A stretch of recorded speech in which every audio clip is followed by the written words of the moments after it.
ነው የልጅነትን ጸባይ ሽረን ነው ወደ እድገት የሚመጣው። የልጅነትን ጸባይ ማለት ምንድነው? እዛው ጴጥሮስ ያነሳው ሐሳብ ላይ ተንኮል አለ፣ ክርክር አለ፣ ቅናት አለ፣ ግብዝነት አለ። መጀመሪያ መወለድ ነው ያለበት። ያልተወለደ አያድግም፣ ያልተተከለም አያድግም። ምንድነው መወለድ ማለት? ምንድነው መተከል ማለት? የመጀመሪያው የመጣው ተጋባዥ ገና ሲጀምር መድረኩን እንደዚህ የሚያንቀጠቅጥ ነው አለ። መድረኩ እንደዚህ ተናወጠ፣ ተንቀጠቀጠ። ጉባኤውም በአየር ላይ ተንሳፈፈ፣ ወጣ። ግማሹ መድረክ ጋር እየመጣ ከአፉ ላይ እየተቀበለ አሜን እያለ እየወሰደ ቃሉ ላይ በሀሳብ በቀንም በሌሊትም ስታሰላስለው ያ በራሱ የሚሰራው ነገር አለ። ከሙሴ ጋር ነው ካንተ ጋር ሆናለሁ፣ ነገር ግን በምትሄድበት ሁሉ ከናወነልህ ዘንድ በምትሄድበት ሁሉ ይሳካልህ ዘንድ በቀንም ሆነ በሌሊት ከዚህ ከህግ ዞር ቃሉን አስበው አሰላስለው። ግን አንተ ይዘህ የምትመጣው ኦልሬዲ እግዚአብሔር ጋር አስፈትነህ ያለቀውን ማንነትን ነው ይዘህ የምትመጣው። አየህ ኦልሬዲ እግዚአብሔር አፕሩቫል ሰጥቶ ነው የምትመጣው እዚህ ጋር። ስለዚህ ምንድን ነው የተፈተነ ማንነት ስታቀርብ ኦልሬዲ ወደ ማቹሪቲ ሌቭል መጥተሃል ማለት ነው። ወደ እድገት ወደሚባለው ወደዚህ። ሰላም የፓተርስ ፖድካስት ተከታታዮች፣ ደግሞ ዛሬ በአዲስ ክፍል ተመልሰን መተናል። ይህንን ፖድካስት እየተከታተላችሁ ስለሆነ እጅግ አድርገን እናመሰግናለን። ሰብስክራይብ ማድረግ፣ ላይክ ማድረግ፣ ሼር ማድረግ እንዳትረሱ። ዛሬ ደግሞ መንፈሳዊ እድገት በሚል ሀሳብ ከተወደደው ከፓስተር አሼ ጋር ልንወያይ ተገናኝተናል ማለት ነውና ፓስተርዬ እንደምን ነህ? እግዚአብሔር ይመስገን። እንዴት ነህ አቤንዬ? ጌታ ይባረክ። ጌታ ይባረክ። ፓስተር አሼ የአንድ ቤተክርስቲያን መጋቢ፣ በጣም የተባረከ ጌታን የሚወድ ጌታን ተግቶ የሚያገለግል የእግዚአብሔር ባሪያ ነው። ደግሞ ከዚህ በፊትም ባደረግናቸው የእግዚአብሔር ቃል ውይይቶች በፖድካስታችን ላይ ብዙ ሰዎች ምስክርነቶችን እንዴት እንደተባረኩ እንዴት እንደተጠቀሙ እየነገሩኝ ነበርና ዛሬ ደግሞ እግዚአብሔር የሰጠን ርዕስ መንፈሳዊ እድገት spiritual growth በሚል ነውና ከዚህ ብንጀምር ደስ ይለኛል። መንፈሳዊ እድገት ምንድነው? spiritual growth ሰፊ ሐሳብ ነው፣ ግን በአጠር ባሉ በተመጠኑ ቃላቶች ብትገልጸው ምንድነው መንፈሳዊ እድገት? ምን ብለህ ትገልጸዋለህ? ያ እንግዲህ ያው መንፈሳዊ እድገት የምንለው ከመወለድ የሚጀምር ወይም ከመጀመር የሚጀምር ወደ ማደግ የሚሄድ ፕሮሰስ ነው እና መንፈሳዊ እድገት በዚህ ውስጥ በዚህኛው በታይም ስፔስ ውስጥ ያለ ሂደት ነው፣ ፕሮሰስ ነው እና አንድ ሰው ይወለዳል። ከዛ በኋላ ጊዜውን እየጠበቀ የሚያድግበት ሁኔታ ማለት ነው። መንፈሳዊ እድገት የምንለው ይሄንን ነው። እንግዲህ በዚህ ውስጥ ብዙ አይነት ነገሮች ይኖራሉ ማለት ነው እና እንዴት ነው አንድ ሰው ለማደግ ምን ማድረግ አለበት ከተባለ ለማደግ በመጀመሪያ መወለድ ነው ያለበት። ማንም ሰው ያልተወለደ አያድግም፣ ያልተተከለም አያድግም። የሚገርም እና ያልተተከለ ዛፍ ስለማያድግ የተተከለ ዛፍ ነው የሚያድገው፣ የተወለደ ልጅ ነው የሚያድገው። እና መጀመሪያ መወለድ መተከል የሚባል ነገር አለ ወይ መዘራት የሚባል ነገር አለ። እና ለማያውቁ ሰዎች ምንድነው መወለድ ማለት? ምንድነው መተከል ማለት? የእግዚአብሔር ቃል የሚለን ሐሳቦች አሉና እነሱ እንድታነሳልኝ አስቤ ነው። መወለድ የሚለውን ሐሳብ ወይ መተከል የሚለውን ሐሳብ ከእግዚአብሔር ቃል አንፃር እስቲ ብታሳየን። ያው መወለድ የመጽሐፍ ቅዱሳችን ቃል ነው። በእርግጥ በአዲስ ኪዳናችን በተወሰኑ የመጽሐፍ ቅዱስ ክፍሎች ላይ ትኩረት አድርገን ልንመለከተው የሚገባው ቃል ነው። ምክንያቱም መወለድ የክርስትና ጅማሬ ነው። መጀመር የሚባለው ህይወት የሚጀምርበት መወለድ በሚለው እንትን ውስጥ ነው። የዮሐንስ ወንጌል ምዕራፍ 3 ላይ ያለ ስለ ኒቆዲሞስ የምንመለከተው አንድ ታሪክ አለ እና ያ ታሪክ ጌታችን ኢየሱስ ክርስቶስ ሰው ዳግመኛ ካልተወለደ በስተቀር የእግዚአብሔር መንግስት ሊወርስ አይችልም ማለት እና ለእግዚአብሔር መንግስት ይሄ ማለት ምንድነው? በመወለድና በአልቲሜት ጎሉ መካከል ላይ ያለውን ነው ክርስቶስ አንድ ላይ አጣብቆ ያወራው ማለት ነው። ካልተወለደ የእግዚአብሔር መንግስትን አይወርስም ማለት ይወለዳል፣ በብዙ ፕሮሰስ ውስጥ ያልፍ ይሄድና የእግዚአብሔር መንግስት የሚባል አለ። ያን የእግዚአብሔር መንግስት ይወርሳል ማለት ነው። ፕሮሰሱ መንፈሳዊ ጉዞ ነው። ይሄ አሁን ቅድም እንዳለው ስፒሪቹዋል ግሮዝ የምንልበት ሂደቱ ነው ያ ማለት ነው። እና አንድ ሰው ህፃን ሆኖ ይወለዳል፣ ከዛ ፕሮሰሱን ጠብቆ ያድጋል፣ ይሄዳል ማለት ነው። ጳውሎስ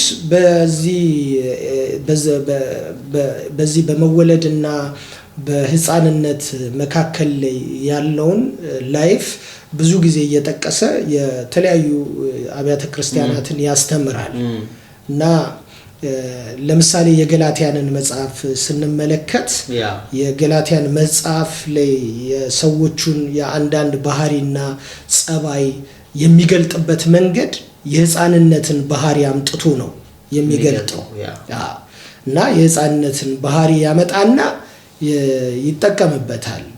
እና ለምሳሌ ምዕራፍ 4 ላይ ስንመለከት ህፃኑ ምንም ወራሽ ቢሆን ይላል።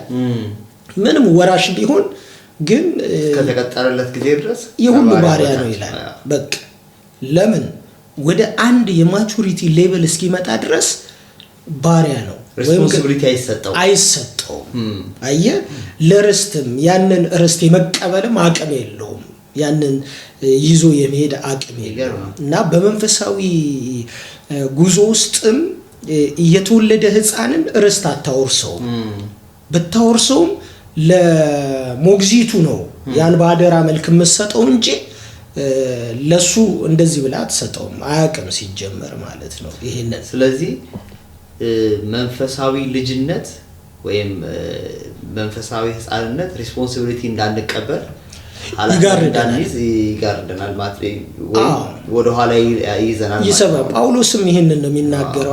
ማንም የእግዚአብሔርን ቤተ መቅደስ ሲያገለግል ወይም ወደ እግዚአብሔር መንግስት ውስጥ መጥቶ በአገልግሎት ውስጥ በሚጠመድበት ጊዜ ይሏል ለጢሞቴዎስ ሲናገር አዲስ ክርስቲያን አይሁን ይላል።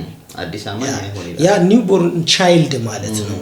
ይሄ አዲስ የሆነ ይሄ እንደው እሱ ጋር ካስታወስከው በኃጢአት ተጠምዶ እንዳይወድቅ ነው የሚለው። በኃጢአት ተጠምዶ ቶሎ እንዳይወድቅ በትዕቢት ተጠምዶ ቶሎ እንዳይወድቅ አዲስ አማኝ አይሁን ይላልና የተጋለጡለት ነገር አለ ማለት ነው። አየህ ልጅ ከመሆን አንፃር አዲስ ከመሆን አንፃር የምትጋለጥ ወይም ተጋላጭ የምትሆንበት ነገር አለ ማለት ነው። አዲስ ክርስቲያን ስትሆን ወይም አዲስ የተወለደ ህፃን ስትሆን ብዙ ኬር ሊደረግልህ ይገባል እንጂ አንተ አልፈ ሄደ ብዙ ነገሮች የምታደርገው ነገር አይደለም። እና ይሄን ያው የግሪኩ ቃል ኒፒዮስ የሚለው ቃል ይሄ ገና አዲስ የተወለደ ጨቅላ ህፃን ይለዋል። ጨቅላ ህፃን እንክብካቤ ነው የሚፈልገው ኒፒዮስ እና እንክብካቤ ነው የሚፈልገው።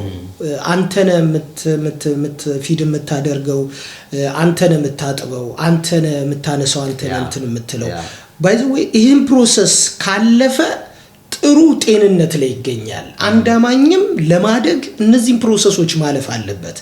ራሱን ለቤተ ክርስቲያን መስጠት አለበት። ራሱን ከአገልጋይ ስር አድርጎ ለማደግ የሚያስፈልገውን ቅዱሱን የሕያው የእግዚአብሔርን ቃል መመገብ አለበት። ይሄ አንደኛ ጴጥሮስ ምዕራፍ 2 ላይ ያለው ቃል ነው አሁን እያነሳው ያለው ይመስለኛልና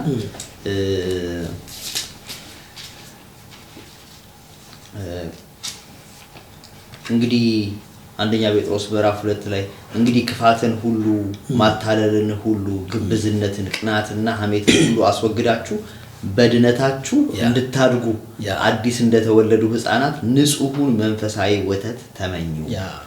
አዲስ እንደተወለዱ ህፃናት ንጹሑን በምን እንድታድጉ? በድነታችሁ እንድታድጉ። አየ በእግዚአብሔር መንግስት ተወለድን፣ ዳንን ከዘላለም ሞት፣ ከሲኦል፣ ከኃጢአት ድነናል፣ ጸድቀናል፣ የዘላለምን ህይወት አግኝተናል። ነገር ግን በዚህ ድነት ውስጥ ደግሞ ያለ ቀጣይ ስቴፕ እድገት ነው እና አለማደግ በጣም እግዚአብሔር አባታችን ደስ የማይሰኝበት ነገር ነው። ልጆች ተወልደው ካላደጉ ልብ ይሰብራል አይደለ? ታዝናለህ። አዎ። እና እግዚአብሔርም በልጁ በክርስቶስ ኢየሱስ መስቀል ላይ የልጁን የኢየሱስ ክርስቶስን ደም አፍስሶ አንድያ ልጁ ላይ ጨክኖበት እንድትወለድ ካደረገ በኋላ በዚህ በተወለድክበት መንግስት ውስጥ ካላደግ አባታችን እግዚአብሔር ያዝናልና ለዛ ነው ይሄንን ርዕስ በጣም ወሳኝ ሆኖ ስላገኘሁት ነው። ምክንያቱም ኦፍ ኮርስ ጌታ ኢየሱስ ክርስቶስ እንደ ግል አዳኛችን አድርገን ተቀበልን፣ መልካም ነው። ከዛ የላቀ መልካም ነገር የለም አይደል? ዳንን፣ ፍቅሩ በልባችን ፈሰሰ፣ የመንግስቱ አካል ሆነን፣ ልጆች ሆነን አይደል? ወራሾች ሆነን፣ ባለርስቶች ሆነን፣ ብዙ ምንላቸው ነገሮች አሉ። በዛ ውስጥ ግን የተሰጠንን የእግዚአብሔርን መንግስት ቁልፎች ለመክፈት ሪስፖንሲቢሊቲ ለመሸከም ሪዋርድም ለመቀበል ፍሬውንም ለመብላት ማደግ በጣም ወሳኝ ነገር ነውና እንዴት ነው የምናድገው?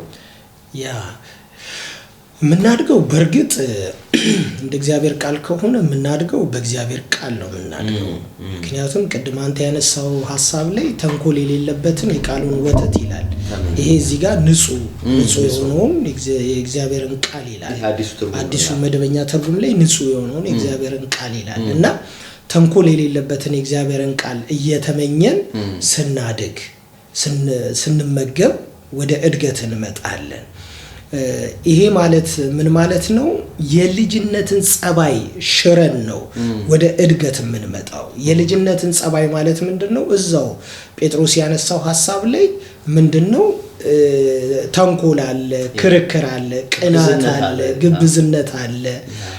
የቱን የስጋ ፍሬ የሚባሉ አሉ እና ጠላት የሚያቀነጃጃቸው ባህሪያቶች አሉ እና እነሱን የምንሽረው በንጹህ በሆነው በእግዚአብሔር ቃል ነው። ንጹህ የሆነ ቃል ስንመገብ ነው።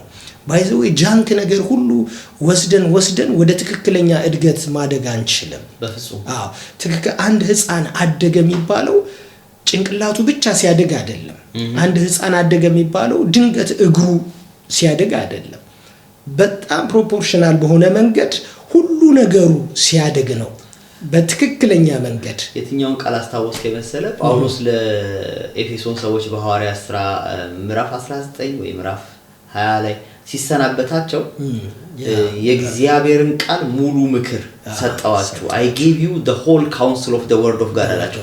ሙሉውን ሰጣዋችሁ። ስለ አንድ ሐሳብ ብቻ፣ ስለ ጽድቅ ብቻ፣ ስለ ጸጋ ብቻ፣ ስለ ቅድስና ብቻ ሳይሆን ያስተማራቸው ሙሉውን የእግዚአብሔርን ቃል ሰጣዋችሁ እንዲያድጉ ማለት ነውና ያነሳው ሐሳብ ይሄ ማደግ ማለት በአንድ አቅጣጫ ብቻ ማደግ ሳይሆን ሙሉ የሆነ ነው።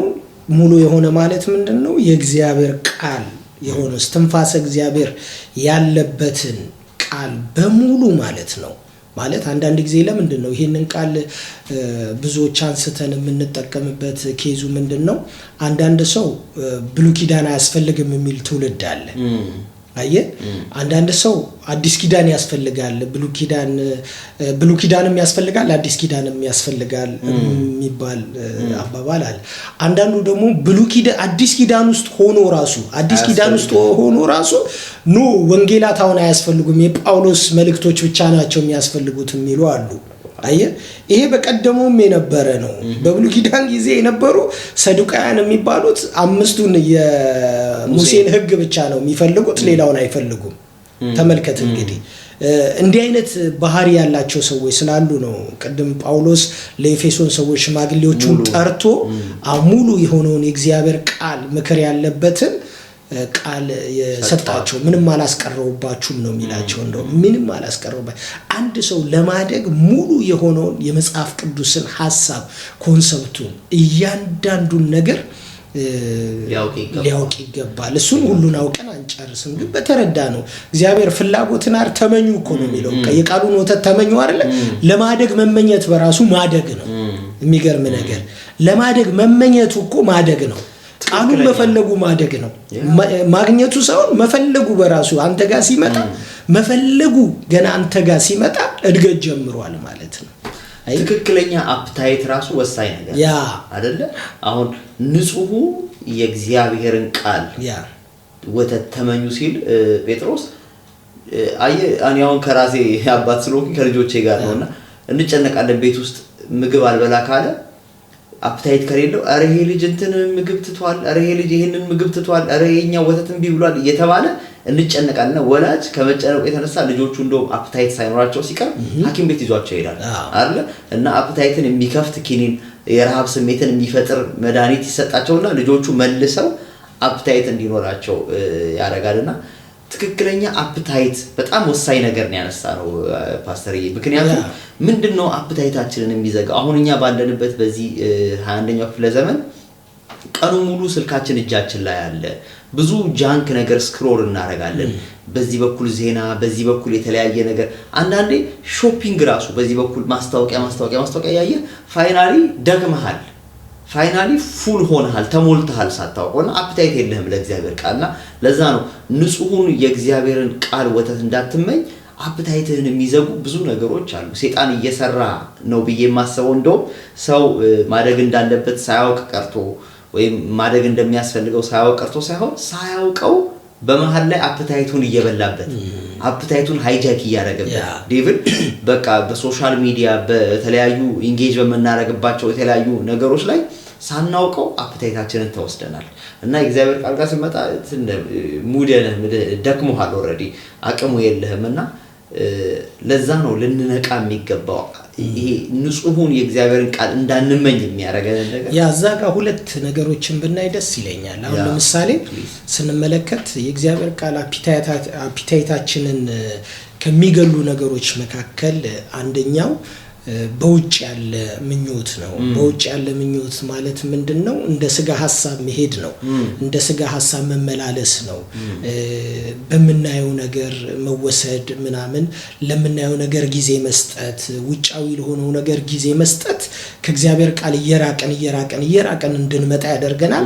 በመናየው ነገር ደግሞ ውስጥ እንድንጠልቅ እንድንገባ ለዛ እንድንሆን ያደርገናል። ይሄ አንደኛው ነው። ሁለተኛው ግን ቅድም አንተ ያነሳው የእግዚአብሔር ቃል በጣም ኢምፖርታንት ነው። ጴጥሮስ ያነሳው ቃል ምንድነው? ተንኮል የሌለበት የቃሉን ወተት ሲል አንድ ሰው አፒታይቱ ጥሩ የሚሆነው ንጹህ ቃል ሲመገብ ነው። ንጹህ ቃል ካልተመገበ ግን አፒታይቱ ይሞታል። ይሄን ማመን አለብን። ስለዚህ የአንድ ሰው የእድገቱ ሁኔታ የሚለካው መሰረታዊ ነገር ምን ማለት ነው? ይሄ ንጹህ ነገር ሰው ካላገኘ ልጅ አሁን ለምሳሌ አንተ ቤንጃሚን ንጹህ ወተት ካላጠጣኸው ማለት ነው ተንኮል ያለበት ወተት ካጠጣው ውሃ ነው የሚበዛበት። በቃ ውሃ ስለሆነ አያድግምም፣ እሺ ብሎ አፒታይቱም ጥሩ አይሆንም። የእግዚአብሔር ቃልም እንዲህ ነው። በቤተ ክርስቲያን መድረኮች፣ በቅዱሳን ማህበሮች፣ በፌሎሺፕ ላይ፣ በተለያየ የመንፈሳዊ ስብሰባ ላይ ሰዎች በተቻለ አቅም ጆሮአቸው የሚሰሙትን ነገር ሊለይ ይገባል። ንጹህ የሆነ የእግዚአብሔር ቃል መስማት አለባቸው። ለእድገት ይሄ ነው በጣም ወሳኝ የሚሆነው። አለበለዚያ እድሜ እንቆጥራለን፣ አመታቶች ይጨምራሉ፣ ላይፋችን ላይ ምንም ፍሩት አናገኝም። ይሄ ፍሩት የሚባለው ነገር የሚመጣው ከትክክለኛ መሬትና ከትክክለኛ ከሆነ መተከል ጋር በተያያዘና የሚያስፈልገውን ነገር ሲያገኝ ነው እድገት ፍሬ የሚባለው የሚመጣው። ተከልከው ሳታጠጣው፣ ተከልከው ጋዝ እያጠጣው፣ ውሃ መጠጣት እያለበት ጋዝ እያጠጣው ከማንጎ ዛፍ ማንጎ መጠበቅ ማለት በጣም ሞኝነት ነው። ይሄ መንፈሳዊ እድገት አይደለም። እና ሁለት ነገሮች እነዚህ በጣም ሊታዩ ይገባል። በውጭ የምናየው ነገር ሊወስደን ይችላል። በውጭ የምናየው መንፈሳዊ ካልሆነን፣ ካላደግን፣ ካልበሰለን፣ ወደ ቃሉ ካልተጠጋን፣ ወደ መንፈስ ቅዱስ ካልተጠጋን የምናየው ይጠልፈናል። ሰው ነን፣ ትጠለፋለን። ሁለተኛ ቤት ውስጥም ስትሆን ደግሞ ጆሮህ በጣም ቃላትን መምረጥ አለበት። ትክክለኛ የሆነ ቃላት እና ምናስተምርም ሰዎች የምንሰጠውን ትምህርት ለሰዎች የምንሰጠው የአስተምሮ ሂደቱ እንዳለ ሆኖ ምንሰጣቸው እግዚአብሔር ቃል በጣም ንጹህ መሆን አለበት። ንጹህ ቃል አያነቃቃም ማለት ምን? እኔ አንድ ሰባኪ ቤተክርስቲያን ጋብዘነው መጥቶ ሲያገለግል አንድ ነገር ያለው ነገር በጣም ይገርመኛልና ምን አለ?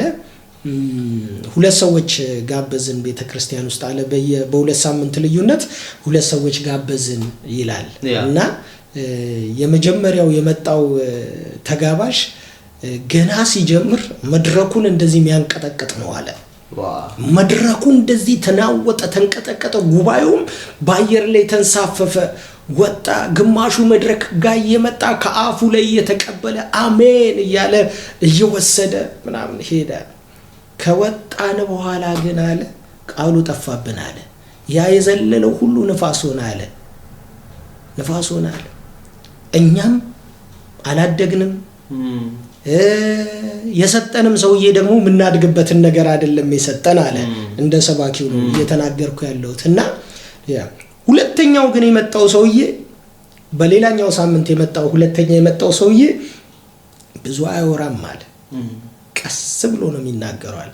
እና ጉባኤውን ዞር ብለን ስናየው አለ ግማሹ ያዛጋል አለ ይላል አለ። ግን ሰውዬው ይሰብካል አለ፣ ያዛጋል አለ ጉባኤው። በኋላ ግን ቤታችን ከሄድን በኋላ በጣም ቻሌንጅ ያደረገን ቃል ቢኖር እሱ ነው አለ። በጣም ቻሌንጅ ያደረገን ቃል ምንድነው ብለን ስንፈትሽ የእግዚአብሔር ቃል ንጽህናው ላይ ነው። ያሰባበክ ሜቶዱ አይደለም፣ የቲቺንግ ሜትሮሎጂው ላይ አይደለም። አየ ግን ምን የእግዚአብሔር ቃል ንጽህናው ሲመጣ እኛ ለመስማት ቢከብደንም እንኳን የእግዚአብሔር ቃል ንጹህ ስለሆነ ስለገባ ውስጣችን ከገባ በኋላ አለ ፈተነን አለ። በቃ አቅም ሆነን አለ፣ ጉልበት ሆነን አለ። እና እንዳልከው ይሄ የጴጥሮስ የሚናገረው በጣም ኢምፖርታንት የሆነ ቃል ነው። አይመስልህም? እኔ በራሴ እንኳን ይሄ ንጹህ ወተት የሚለው የእግዚአብሔር ቃል ያው በአጋጣሚ አይጻፍም። እና ንጹህ ወተት የሚለው ሐሳብ አይመስልህም? እኔ ልጆቼ ተወልደው ስፔሻሊ የመጀመሪያው ልጅ ሚስቴ ወተት ብቻ ነው የሚጠጣው ትላለች። እና ወተት ብቻ አንድ ወር ወተት ጠጣ፣ ሁለተኛው ወር ያንን ጡት ነው የሚጠጣው፣ ወተት ነው የሚጠጣው። አረ ውሃ እንኳን ጠጣ ይጠማዋል ይሄ ልጅ። በቃ ጭንቀቴ የምንለው አይሆን። እኔን እምቢ ስትል ደግሞ ቤተሰብ ጋር ምናምን አለ አንድ በሉልኝ። ከዛ ሌላ ሰው ደግሞ እናያለን ሻይ ያጠጣሉ ወይ ውሃ ምናምን በማንኪያ ይሰጣሉ ኖ። እና 6 ወር ሲሞላው ነው ምግብ እና ሌላ ነገር ሌላ ፈሳሽ ነገር የተዋወቀው ልጁ። ወተቷን እንደጠጣ ሲጠነክር፣ ወተቷን እየጠጣ ሲገላበጥ፣ ወተቷን እየጠጣ ሲያድግ፣ ቁመቱ ሲጨምር፣ ልብሱ ሲጠበው፣ አዲስ ሲገዛ በእያንዳንዱ ጊዜ ያው ሕክምና ቦታ ምርመራ ሲሄድ ሲመዘን ሲለካ ለውጡ አለና ያው ወተት ከተወለደበት ጊዜ አንስቶ በቂ እስከሆነ ከተመደበለት ጊዜ ድረስ አደረሰው። አይ እግዚአብሔር ቃልም መጽሐፍ ቅዱስ ንጹሁን የሆነውን የእግዚአብሔርን የቃሉን ወተት ተመኙ። አይ የእግዚአብሔር ቃል ሌላ ነገር ሳትቀይጥበት፣ ሌላ ዳይት ሳትጨምርበት፣ ሌላ ምንም ነገር ሳታረግበት። እኔ እኮ ባይኔን ያየሁት አሁን ልጄ ውሃ ሳይቀምስ ሻይ ሳይቀምስ ወተቷን ብቻ እንደጠጣ ደረሰ። እና እየተገረምኩኝ ይሄንን የእግዚአብሔርን ቃል እያስታወሰኝ ነበርና በዚሁም በእግዚአብሔር ቃል ላይ የተጠቀሰው ተመሳሳይ ነው። የቃሉ ወተት አንተ ብቻ ኮንሲስተንሲ ይኖርህ እንጂ አንተ ብቻ ቀጣይነት ይኖርህ እንጂ አንተ ብቻ እለት ተመገበው እንጂ ደን ያደርሳል። ቃሉ ታማኝ ነው። የቃሉ ወተት የሚገርም ነገር ውስጡ ብዙ የሆኑ ኮንተንቶች አሉት። በጣም ብዙ የሆኑ አሁን የቃሉ ወተት ማለት የናጡት ማለት ነው። የናጡትን በምን ተበርዘዋል? መድኃኒትነት አለው ውስጡ። ገብቷል። ኒውትሪሽኑ፣ ፕሮቲኑ፣ ሁሉ ነገር አለው እዛ ውስጥ። የናጡት ለህፃኑ የተመጠነ ከእግዚአብሔር የተለገሰው ስጦታ ነው። አሁን ይህን የናጡት አውጥተህ እንዴት አድርገህ ተበርዛለህ? ልክ እንደዛ ነው። አሁን አንዳንድ ጊዜ የስህተት አስተምሮን ራሱ በዚህ በመንፈሳዊ እድገት ውስጥ ከሚቀናቀን ነገር መካከል አንደኛው የስህተት አስተምሮ ነው። ሰዎች እንዳያድጉ ከሚያደርጋቸው ነገር ንጹህ ያልሆነ ቃል ማለት ነው። እና የእግዚአብሔር ቃል ልክ እንደናጡት ነው። አየህ እንደናጡት ልጁ በእናጡት ብቻ 6 ወር እያየኸው ፍንትው ብሎ ያድጋል። በጣም በእናት ጡት ብቻ ተመልከት። ሌላ ነገሩን እንደው ማጥባት ከተቻለ በእናት ጡት ብቻ አየ ጤናው አይኑ ቁልጭ ይላል፣ ጸጉሩ ይፋፋል፣ ሁሉ ነገሩ በቃ ይስተካከል። የእግዚአብሔር ቃልም ልክ እንደዛ ነው። የእግዚአብሔር ቃል በቂ በላይ ነው። ለዛ አይመስልህም? ኢያሱ ምዕራፍ 1 ቁጥር 7 ላይ ታደርገውና ተፈጽመው ዘንድ የዚህ ሕግ ቃል ካፍህ አይለይ፣ ወደ ቀኝም ወደ ግራም አትበል፣ በዚያን ጊዜ ያሰብከው ሁሉ ይሳካልሃል። ማለት ይኸውልህ ቁጥር 8 ላይ እንደዚህ ይላል፣ ይህ የሕግ መጽሐፍ ካፍህ አይለይ፣ በውስጡ የተጻፈውን ሁሉ በጥንቃቄ እንድትፈጽመው ቀንም ሆነ ሌሊት ከሐሳብህ አትለየው። ይህንንም ካደረክ ያሰብከው ይቃናልሃል። ወጥተህ ሸቀል ካረክ እኮ አይደለም፣ ወጥተህ ከተዋጋህ እኮ አይደለም፣ ወጥተህ ልክ ሀገርን እንደሚመራ ሰው የተለያየ የአመራር ጥበብን ተጠቅመህ የሆነ ነገር ስታደርግ አይደለም። ሕጉ ላይ ቃሉ ላይ በሐሳብህ በቀንም በሌሊትም ስታስበው ስታሰላስለው ያ በራሱ የሚሰራው ነገር አለ። ኢንፑትህ አውትፑትህን ይለያል፣ ወይም የምትመገበው ነገር ማንነትህ ስለሚሆን ማለት ነው። ኢያሱም እዚህ ጋር የምታስበው ነገር ሁሉ ይቃናልሃል፣ ይሳካልሃል፣ በምትሄድበት መንገድ እግዚአብሔር አምላክ ካንተ ጋር ነው፣ አይዞ ሄዷል። የዚህ የሕግ መጽሐፍ ካፍህ አይለይ። ልክ አዲስ ኪዳን ላይ የቃሉን ንጹህን የቃሉን ወተት ተመኝ፣ ብሉይ ኪዳን ጋር ስትሄድ ደግሞ እግዚአብሔር ላይ ኢያሱ ከሙሴ ጋር እንደሆነ ካንተ ጋር ሆናለሁ፣ ነገር ግን በምትሄድበት ሁሉ ይከናወንልህ ዘንድ በምትሄድበት ሁሉ ይሳካልህ ዘንድ በቀንም ሆነ በሌሊት ከዚህ ከሕግ ቃል ዞር አትበል። ቃሉን አስበው አሰላስለው፣ የዚያን ጊዜ ውጤቱን ታየዋለህ ይላል። አንደኛው ስለዚህ ለማደግ እግዚአብሔር ቃል ነው። አንደኛው እግዚአብሔር ቃል ነው። ሌላኛው ስለማደግ የሚያስፈልገን ነገር ያው እግዚአብሔር ቃልን ካነሳን ከእግዚአብሔር ቃል ጋር ደግሞ የማይለያየው ደግሞ ጸሎት ነው። ማለት የእግዚአብሔር ቃል እንዳለ ሆኖ አንድ ሰው በቃሉ እንደሚያድግ ሁሉ በጸሎትና በመንፈስ መጠንከር አለበት። በመንፈስ መጠንከር አለበት እና ይሄ መንፈሳዊ የሆነውን የእግዚአብሔርን ዓለም በቃሉ አማካኝነት መገናኘት አለበት። አንዳንድ ጊዜ ዓለም የማትጠቀማቸው ነገር ግን መንፈሳዊ ዓለም ውስጥ ስንመጣ ወይም ቤተክርስቲያን ብለን ስንመጣ የምንጠቀማቸው መጽሐፍ ቅዱስ አክሰስ እንድናደርጋቸው የፈቀደልን ብዙ አይነት ነገሮች አሉ እና በጸሎት ነው ያንን ኮሙኒኬት ማድረግ የምንችለው። ለምሳሌ ራእይ የሚባል ነገር አለ። የበሰለ ሰው ራእይ ያያል። የበሰለ ሰው ጥሩ ህልም ያልማል። የበሰለ ሰው ትንቢት ይናገራል፣ ድምጽ ይሰማል። እንዳልከው የበሰለ ሰው ነው ድምጽ የሚሰማው፣ ወደ በግነት ስቴጅ የደረሰ ሰው ነው እና ያንን አክሰስ የምናደርገው በጸሎት ነው። ጸሎት ለቤተ ክርስቲያን በጣም የጀርባ አጥንት እና ጸሎት ሲባል ደግሞ የ10 ደቂቃ 2 ደቂቃ ምናምን ጸሎት አይደለም። ይሄ ንክር ብለን የምንወጣበት ሳይሆን በጣም እዛው ስጥም የምንልበት ኢመርስድ የምንሆንበት እዛው ጥምቅ የምንልበት የእግዚአብሔር ቃል ውስጥ እንደገባን ሁሉ በጸሎትም ልክ እዛው የምንሆንበት። አንዳንድ ጊዜ ይሄ የእግዚአብሔር የሆነው ፕሬዘንሱ ፕሬዘንሱን ተከናንበን እስክንወጣ ድረስ ማለት ነው እና ጸሎት ለእድገት ትልቅ የሆነ መሳሪያ ነው እና እኔ ይሄን የጸሎትን ነገር ቤተክርስቲያን ብትጠቀም በደንብ በጣም ያዋጣታል። አሁን ምንድነው ብዙ ጊዜ ሁላችንም የሆነ ይሄ ራሽናሊስት ሆነናል፣ ይሄ ምክንያታዊ ሆነናል እና ካልኩሌት አድርገን ነው አንዳንድ ነገሮችን የምንሰራው እና ካልኩሌሽኑ ካለቀልን በቃ አለቀ ብለን እንጨርሳለን። ግን ካልኩሌሽኑ አይሰራም። የሚሰራበት ቦታ አለ፣ አይሰራም።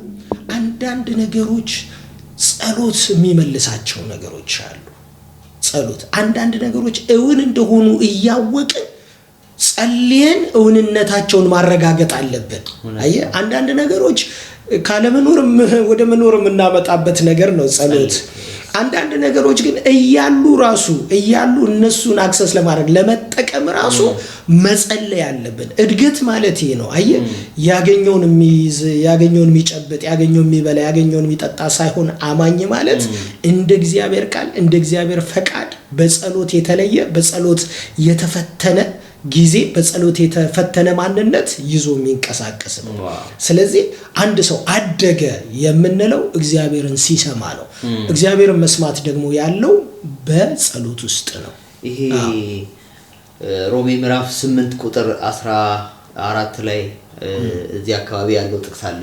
በእግዚአብሔር መንፈስ የሚመሩ እነሱ የእግዚአብሔር ልጆች ናቸውና እዛ ጋር የሚጠቀመው ቃል አለ። ልጆች የሚለውን ሂዮስ ሁለት አይነት እንግዲህ በጣም ቴክኖን እና ሂዮስ የሚለው ቲኔጀሮች ነው ትናንሾቹ ነው። ሂዮስ ግን ድምጹን የሚሰማ ማቹር ያረገ የበሰለ ልጅ ግሪኮች ሂዮስ ይሉታል። ታውቃለህ በእግዚአብሔር መንፈስ የሚመሩ እነሱ የእግዚአብሔር ሂዮስ ልጆች ናቸው፣ የበሰሉ ልጆች ናቸው። አየህ የበሰለ ልጅ በእግዚአብሔር መንፈስ ይመራል፣ በመንፈስ ቅዱስ ይመራል። አይ ቲንክ መንፈሳዊ እድገትን ያለ መንፈስ ቅዱስ እናስበው አንችልም። መንፈስ ቅዱስ ነው የሚያሳድገው። እዚህ አንደኛ ቆሮንቶስ ምዕራፍ 3 ላይ ያለው ሐሳብ ላይ ብንመለስ ጳውሎስ በጣም አይ ቲንክ የቆሮንቶስ ቤተክርስቲያን ጋር 1 አመት ከ6 ወር ተቀምጧል። 18 ወር እነሱ ጋር ተቀምጦ አስተምሯቸዋል፣ ገስጿቸዋል። ከነሱ ጋር በቆሮንቶስ ተደብድቧል አይደል እንዴ?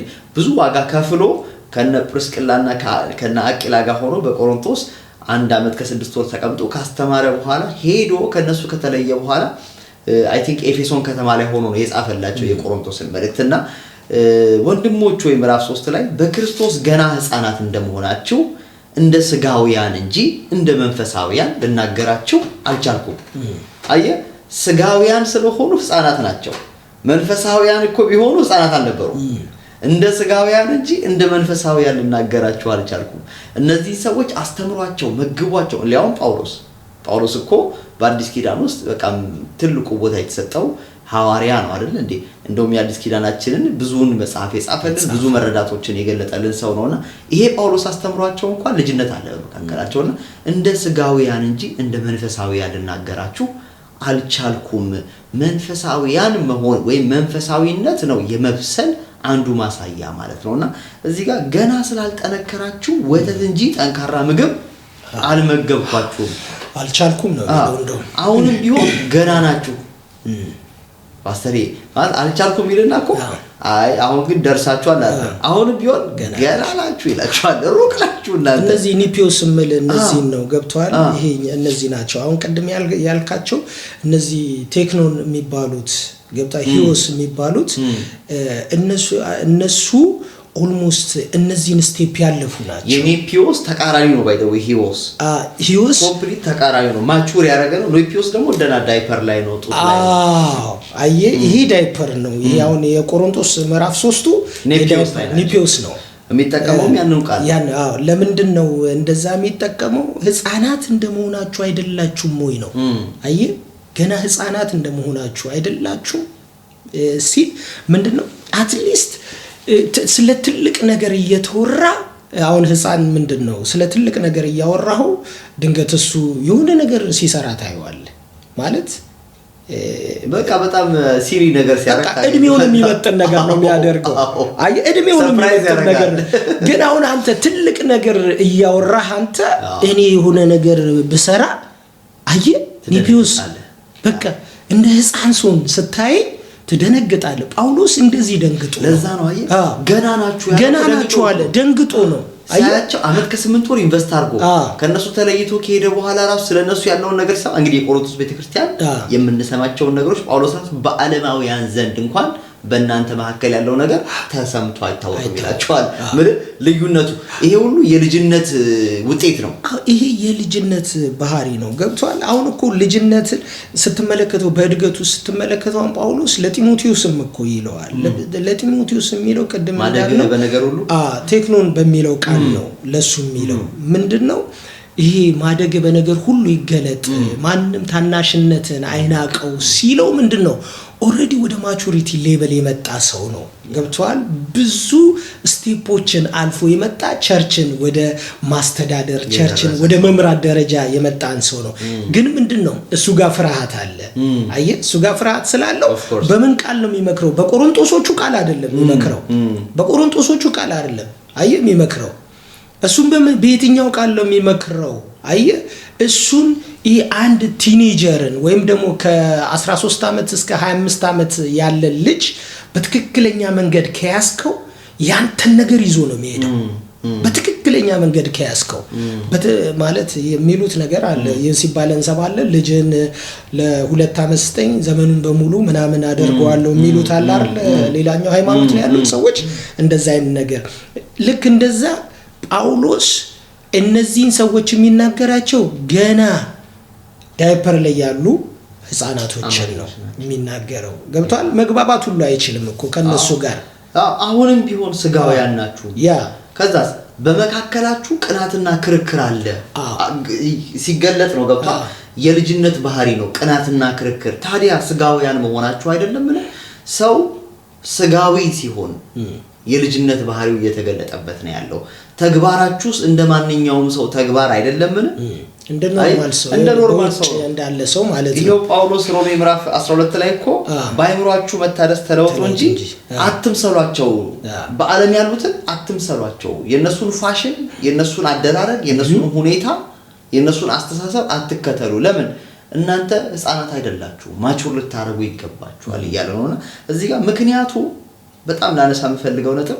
አንዱ እኔ የጳውሎስ ነኝ ሌላው ደግሞ እኔ የአጵሎስ ነኝ ሰባዊ ፍጡር ብቻ መሆናችሁ አየ ይሄ በቤተክርስቲያን ውስጥ በጣም የማየው እኔም በልጅነት መንፈሳዊ ልጅነት ጊዜ ያለፍኩበት ይሄ ቡድንተኝነት አሁን አንተ በጋቢ አሽዬ ደግሞ መጋቢ ሌላ ሰው ካለ እኔ ያሽዬ ነኝ እኔ እንትና ነኝ እኔ እንትናን ትምህርት ነው የምከተለው እኔ እንትናን ትምህርት ነው ከዛ ቆቦ ጥግና ጥግ ይዞ በሶሻል ሚዲያ ላይ መደባደቡ በጣም የተለመደ ነው አሁን የሆነኛውን አሁን ቅርብ ጊዜ ያየሁት አንደኛው ፓስተር ሲያስተምር ከዛ ያንኛውን ፓስተር ደግሞ ፎቶ ከስራ አስቀምጠው ከዛ ከሁለቱን ማጣላት ሁለቱን በቃ በሚያስቅ ኔጌቲቭ ቃል አያይዘውት አንደኛው ኦ ማይ ጋድ ማለት ሜቢ አሁን ባለንበት ዘመን ገንዘብ መስሪያም ስለሆነ ነገሩ በጣም ትንሽ ገብቷል ይጣፍጣል ስኳር አለ ውስጡ ትንሽ ቴስት አለው ደስ ይላል ገንዘብ ሰራበት አለ ገብቷል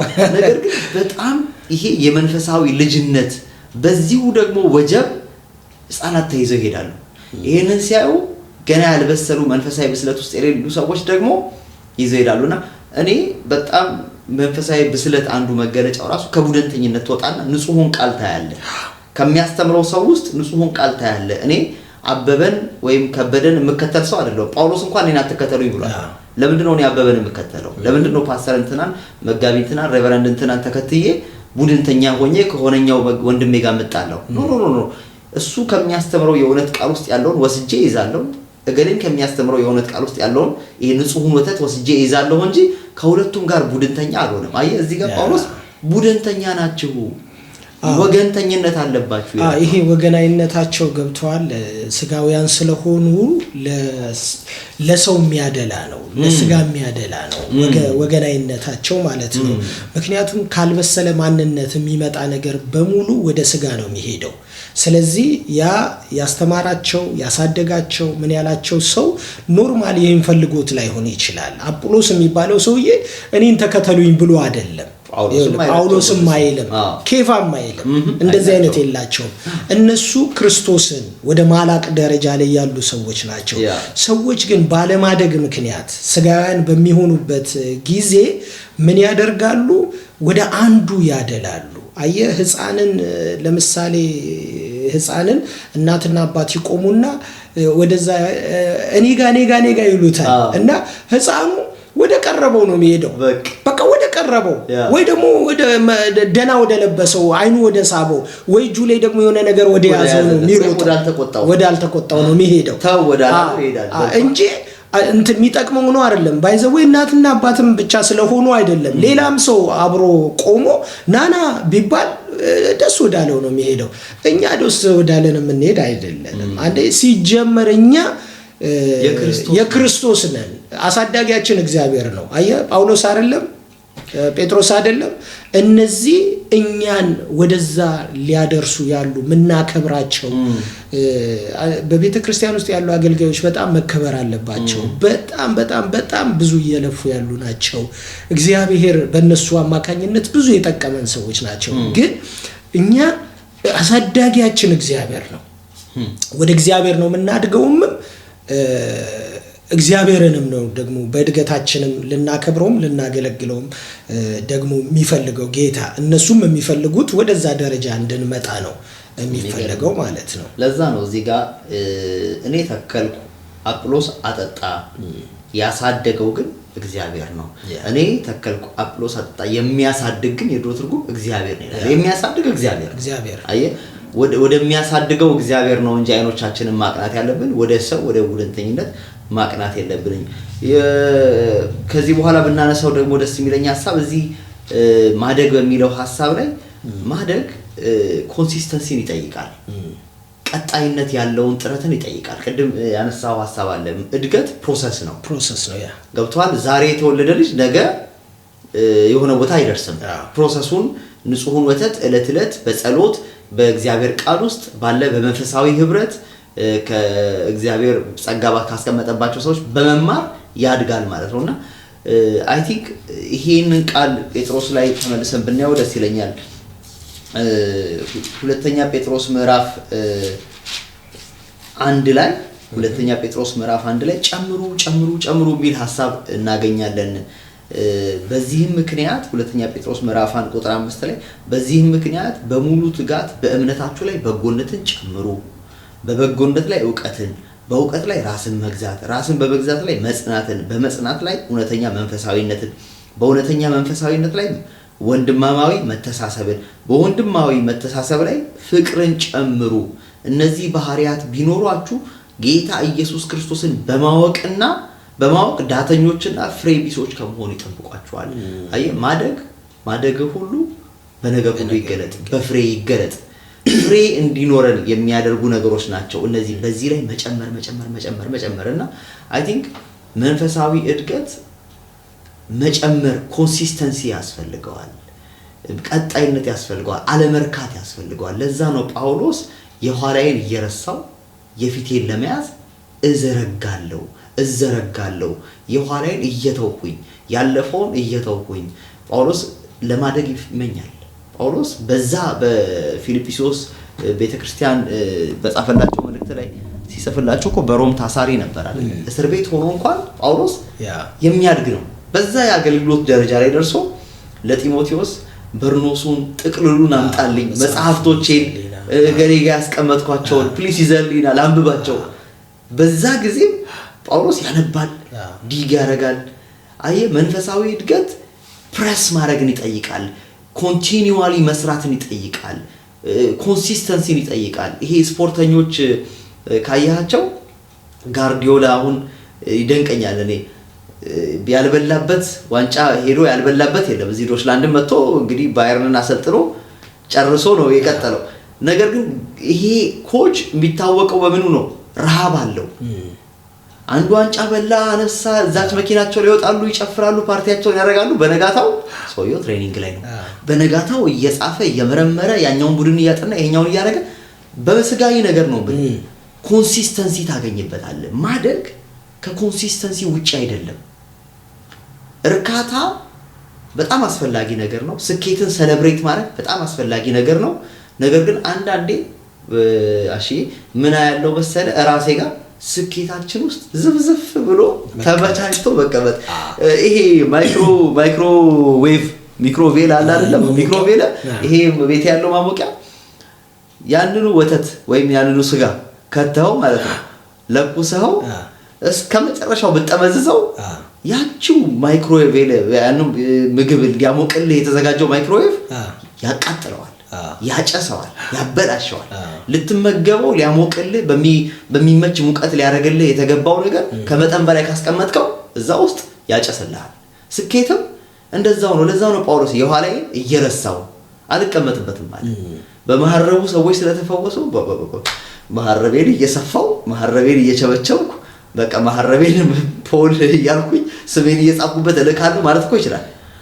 የኋላዬን እየረሳው ወደፊት እዘረጋለሁ ክርስቶስ ኢየሱስ ያዘጋጀልኝን ግብ እቀዳጅ ድረስ አይደለ የፊልጵስዩስ ምዕራፍ 3 ላይ ይላልና ስኬታችን ውስጥ አለመቀመጥ ራሱ አንድ ወሳኝ የማደግ ሂደት ይመስለኛል። የዚህ ምድርን ስፖርተኞች እንደምሳሌ ብትጠቅስ የሰማሁት ከሆነኛው ኦሎምፒክ አሸንፎ መጣና ቤቱ ሲገባ ያው ኢትዮጵያ እንደ ሀገር ተቀበለው ከኤርፖርት ጀምሮ ምናምን ያውላ መስቀል አደባባይ ላይ ተደረገው ዝግጅት ተደርጎ ቤቱ ሲገባ ደግሞ ከገጠር ከክፍለ ሀገር ከአዲስ አበባ ሁሉም ተሰብስቦ ተበልቶ ተጠጥቶ ከዛ ተተኝቷል። ያው አምሽተው ጠዋት 11 ሰዓት ላይ የለም እሱ እንጦጦ ወጥቷል። ትላንት ሜዳ ላይ ይዞ የመጣው ሰውዬ የኋላዬን እየረሳው መንፈሳዊ እድገትም አይ ቲንክ ዛሬ ጌታ ባንተ ተጠቀመ አገለገልክ ቅዱሳን ተባረኩ መልካም ቴስቲሞኒ ሰማ እዛው ጋር ቁጭ ካልክ በቃ እንደ ማይክሮዌቭ ያሳርራል ስኬት ጥብስ ያደርግና ከሆነ ጊዜ በኋላ ለጥቅም ማጥቶን ያደርጋል። ነገር ግን ቶሎ ወተህ ወደ ቀጣዩ ነገር መዘርጋት ኮንሲስተንሲ በጣም አስፈላጊ ነው። ያ እንትና ማለት ማርቲን ሉተር የሪፎርሜሽኑ ሰውዬ ሲናገር ምን ይላል? አንድ ጥያቄ ሲጠየቅ እና ነገ ኢየሱስ ቢመጣ ዛሬ ምን ታደርጋለህ ሲሉት ወይን ተክላለሁ አለ። ኦኬ አየ ለምንድን ነው እንደዛ ያለው? ወይን በጣም ብዙ ጊዜ የሚፈጅ እንትን ነው ተክል ነውና ፍሬ ለማግኘት ብዙ ጊዜ የሚወስድ ነውና ነገ ኢየሱስ ቢመጣ ዛሬ ምን ታደርጋለህ ሲባል ወይን ተክላለሁ አለ። ያ ማለት ምን ማለት ነው? አየ ኢየሱስ ሲመጣ በስራ ላይ ነው የሚያገኘኝ በመቀጠል ላይ ነው የሚያገኘኝ። መንፈሳዊ እድገት ሁሉ ጊዜ የምትሰራው ነገር ነው። ሁሉ ጊዜ የምታደርገው ነገር ነው። መንፈሳዊ ህይወት መንፈሳዊ እድገት ማለት ቀደም ያነሳው ቃል እኮ በአንዱ ላይ አንድ መጨመር ነው። በአንዱ ላይ አንድ መጨመር ነው። አየ በፍቅር ላይ ወንድማማችነትን በወንድማማችነት ላይ ራስን መግዛት አየ ራስን በመግዛት እግዚአብሔርን መምሰል እያልን የምንጨምርበት ሂደት ነው። ያንን ደግሞ በአንድ ቀን እግዚአብሔርን መምሰል በአንድ ቀን ፍቅር በአንድ ቀን አይደለም። ሜዳ ውስጥ ትገባለህ። አይ ሜዳ ውስጥ ገብተህ ነው እነዚህ ነገሮች ሁሉ ተበጥረው ተነፍተው በብዙ መከራ ውስጥ አልፎ ነው ማንነት የሚሆኑት። እና አንዳንድ ጊዜ ጳውሎስ በጣም ደስ ይለኛል እንትና ጢሞቴዎስን የሚመክርበት ምክር ያጸናኛል። አንዳንዴ እንደ ቤተክርስቲያን መጋቢ ብዙ ጊዜ ስለማነበው ማለት ነውና ያጸናኛል። እና የተፈተነውን ማንነትን አቅርብ ይለዋል። አቅርብ ለእግዚአብሔር ሳይሆን ለሰው ነው የምታቀርበው ብራዘር። አይ ለምሳሌ ሰው አንተን በምንም አይነት መንገድ ቻሌንጅ ሊያደርግ ይመጣል። አገልግሎትን ህይወትን ትዳርህን ልጆችን ምናምን ሊተነኳኩስ ይመጣል። ሰይጣንም ተደምሮ ማለት ነው ይመጣል። ግን አንተ ይዘህ የምትመጣው ኦሬዲ እግዚአብሔር ጋር አስፈትነ ያለቀውን ማንነትን ነው ይዘህ የምትመጣው። አይ ኦሬዲ እግዚአብሔር አፕሩቫል ሰጥቶ ነው የምትመጣው እዚህ ጋር። ስለዚህ ምንድነው የተፈተነ ማንነት ስታቀርብ ኦሬዲ ወደ ማቹሪቲ ሌቭል መታለ ማለት ነው። ወደ እድገት ወደሚባለው ወደዚህኛው አይነት የህይወት እንትን መታለ ማለት ነው። እና ታስታውስ ከነበረ የመጨረሻ ዴቭ ከዚህ ህይወት ሊሰናበት ከምድራዊ ህይወት ሊሄድ ባለበት ጊዜ ልጁ ሰለሞንን ጠርቶ ወሳኝ የሆኑ ነገሮች ነገረው። ወሳኝ የሆኑ ነገሮች ነገረው። እንትናን ዝም አትበለው፣ ይሄንን እንደዚህ አድርግ፣ ይሄንን እንደዚህ አድርግ ካለ በኋላ ልጄ ሰለሞን ሆይ ሰው ሁን አለ። አየ ሰው ሁን ማለት ውስጡ ብዙ ነገር አለው። ማቹራድ እደግ በቃ ብሰል በቃ ኤቭሪ ዳይሬክሽን ኤቭሪ ኮርነር ማየት አለብህ። ሁሉን ነገር በትክክለኛ በሆነ በእግዚአብሔር ሚዛን በህጉ ሚዛን ማየት አለብህ። የተቀመጥክበት ወንበር ቀላል ወንበር አይደለም የመሲው የሚመጣበት ወንበር ነው ስለዚህ ከተለያየ አይነት አንግል ነው ልታደግ የሚገባው ከተለያየ አይነት አቅጣጫ ነው ልታደግ ስለዚህ ሰው ሆነ አለብ ማለት ነው ዝም ብለ አሁን ያን ምክር ሰለሞን ሰምቶ ነው ህይወት የጀመረው ስለዚህ ሁለት ህፃን የወለዱ ሰዎች ገብቷል አንዷ ተኝታበት ገደለችው አንዷ ደግሞ ልጇን ይዛ ተሰረቀች አመጡለት ጥበቡን እግዚአብሔር እዛ ጋየ የፈተነበትና ትክክለኛ የአስተሳሰብ የእድገቱን እንትን ያየንበት ነው አይ የእድገት እኮ መጨረሻ ዊዝደም ነው ወደ ዊዝደም ነው የምታድገው ወደ ጥበብ ነው የምታድገው አንድ ሰው ከመሬት ተነስቶ ጠቢብ አይሆንም ካደገ በኋላ ነው የተጠበበ የሚመጣው ጥበብ ብዙ ጊዜያቶች ስለሚፈልጉ ማለት ነው እና ይሄንን አይነት የጉዞ ፕሮሰስ ሰለሞን ህይወት ላይ እንመለከታለንና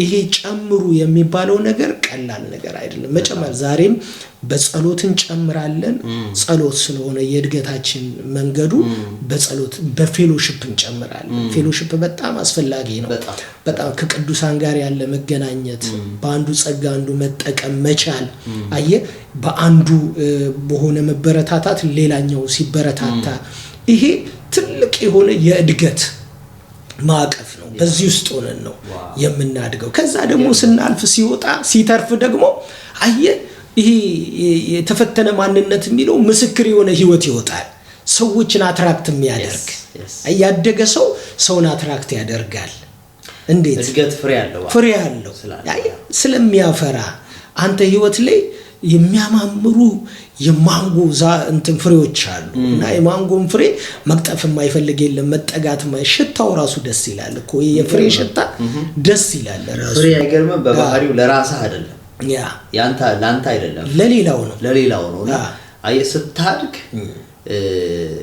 ፍሬ ታፈራለህ እና ፍሬ ደግሞ ለሌሎች በረከት ይሆናል መንፈሳዊ ፍሬዎች ደግሞ እንደምናውቃቸው በጎነት ቅንነት የዋህነት ቸርነት ፍቅር ራስን መግዛት መጽናት ትዕግስት እነዚህ ሁሉ የመሳሰሉት መንፈሳዊ ፍሬዎች በማደጋችን የሚገለጡ ናቸውና አንድ ግን በጣም ሳናነሳው መጨረስ የሌለብን ሐሳብ እንዳነሳ ነው ማደግ ከመወለድ ይጀምራል ግን ፕሮሰስ ነው ያ የእግዚአብሔር ቃል ንጹሁን የቃሉን ወተት ተመኙ ቃሉን በመመገብ ንጹሁን የሆነውን የእግዚአብሔርን ቃል ፊድ በማድረግ በጸሎት ከመንፈስ ቅዱስ ጋር ባለ ህብረት እናድጋለን ለዛ ነው ጳውሎስ የሚያሳድግ ግን እግዚአብሔር ነው አለ ዮሐንስ ወንጌል ምዕራፍ 15 ላይ ያለው ሐሳብ አባቴ ገበሬ ነው እኔ ግንድ ነኝ እናንተ ደግሞ በእኔ ያላችሁ ቅርንጫፎች ናችሁ ይልና ቅርንጫፍ ከግንዱ ጋር ከተጣበቀ ፍሬ ያፈራል ፍሬ የማደግ አንዱ ማሳያ ነው መጽሐፍ ቅዱስ እኮ በየለቱ ዝናብን የምትጠጣ ገበሬው የሚንከባከባት ነገር ግን ፍሬን የማታፈራ ዛፍ ያቺ ትቆረጣለች ወደ እሳት ትጣላለች ይላል ለምን ፍሬ እኔ በጣም ማደግ ፓስተሪ በጣም መሰረታዊ ሐሳብ ነው ምክንያቱም ኢየሱስ ክርስቶስ ብናነበው ደስ ይለኛል ቀለል አድርጎ አላለፈው ፍሬ ካላፈራችሁ አለ ይቆረጣል አለ ቅርንጫፍ መሆናችሁ በቂ አይደለም ማለት ለገበሬው ዛፉ አድርጎ ቅርንጫፍ መያዙ በቂው አይደለም ቅርንጫፍ ከያዘ በኋላ ወይ ዛፌ ቅርንጫፍ አለው በቃ ዛፌ ቅርንጫፍ ያለው ለማለት አይደለም የተከለው ለማለት አይደለም የሚንከባከበው ፍሬን ይፈልጋል አለ እና ይሄ ዮሐንስ ወንጌል ምዕራፍ 15 ላይ እግዚአብሔር አባት ገበሬው በግንዱ በክርስቶስ ኢየሱስ በኩል ያመጣን ያጣበቀን እኛ ፍሬዎች እኛ መጀመሪያ እኮ የምድረበዳ አልነበርን ከምድረበዳ መተን ወደ ወይራው ዛፍ የተጣበቅ ነው እኛ ፍሬዎች እኛ ቅርንጫፎች ፍሬ እንድናፈራ ይፈልጋልና እንደዚህ ይላል እውነተኛ የወይን ተክል እኔ ነኝ አትክልተኛው አባቴ ነው እርሱም በኔ ያለውን ጌታ ነው የሚናገረው የማያፈራውን ሁሉ ቆርጦ ይጥለዋል ፍሬ የሚያፈራውን ቅርንጫፍ ሁሉ ግን የበለጠ እንዲያፈራ ምን ይሏል ይገርዘዋል ይሄ መገረዝ ራሱ በጣም ሰፊ ሐሳብ ነው ምክንያቱም ፍሬ አፍርቶ ከዛ የበለጠ እንዲያፈራ ምን ያደርጋል ቻሌንጅ ያደርጋል ይገርዘዋል ሰው እኮ ከሁለተኛ ክፍል ወደ ሶስተኛ ክፍል ሳይፈተን ያልፋል ተፈተነን ሪፖርት ካርዳችን ይዘን ተሻጋግራል ይዘን ነው ፈተናውን አልፈተንም ብትልስ መጨረሻ ላይ ሰኔ ላይ ሲደርስ አረን ያልፈተንም ብትል ትደግማለህ እዛው ክላስ ይገርዘዋል ፈተና ሲመጣ ኖ ሊላ አይገባም አማኝ ሁላችንም እውነት ነው ፈተና አንወድም። ነገር ግን ፈተናችን የማደጊያችን የፍሬ ማፍራታችን መገለጫው ነው። ፈተናን እንደ ኦፖርቹኒቲ እንድናየው ነው የሚነግረን መጽሐፍ ቅዱስና ይገርዘዋል ካለ በኋላ ከነገርኳችሁ ቃል የተነሳ እናንተ ብፁዓን ናችሁ፣ በእኔ ኑሩ። እዚህ ጋር ነው የፍሬው መንገድ። እኔም በእናንተ እኖራለሁ። ቅርንጫፍ በወይን ግንድ ካልሆነ በቀር ብቻውን ፍሬ ሊያፈራ አይችልም። እናንተ በእኔ ካልኖራችሁ ፍሬ ልታፈሩ አትችሉም። ይህን ሀሳብ ከመዝጋታችን በፊት ብናነሳ ደስ ይለኛል። ምክንያቱም በእኔ ኑሩ ከዛ ፍሬ ታፈራላችሁ። ከክርስቶስ ኢየሱስ ጋር ህብረት ያደረገ ባይ ዲፎልት ፍሬ ማፍራት ይችላል። ባይ ዲፎልት ከፍሬ ጋር የተገናኘ ህይወት ይኖረዋል። ከህብረት የራቀ ህይወት ከፍሬ ይርቃል። ከጌታ ጋር አንተ ግን መዝጊያን ዘግተህ በስውር ወደሚያይህ አባትህ ጸልይ። በስውር የሚያይህ አባትህ ምን በግልጥ ይከፍልሃል። ህብረት የሚያረግ ሰው ፍሬ ያፈራል፣ በግልጥ ይከፈለዋል፣ በፍሬ ይባረካልና ይሄ በእኔ ኑሩ የሚለውን ሐሳብ ከህብረት ጋር ነው እኔ ማያይዘው የሚያያልኝ።